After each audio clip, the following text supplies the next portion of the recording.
Before evacuating or experiencing a power outage, take a few important steps to help protect your property and ensure a safer power restoration.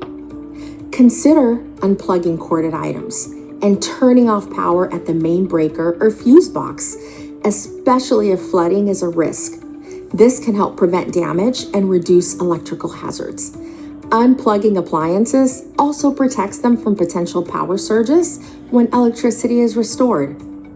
After power is restored, wait 5 to 10 minutes before plugging in or turning on appliances and electronics to help avoid damage.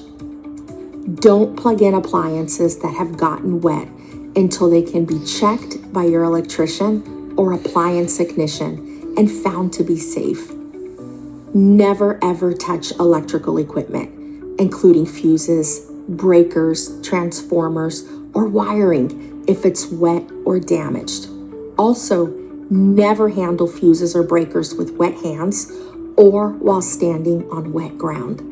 For more storm safety tips and information, please visit us at tampaelectric.com/storm center.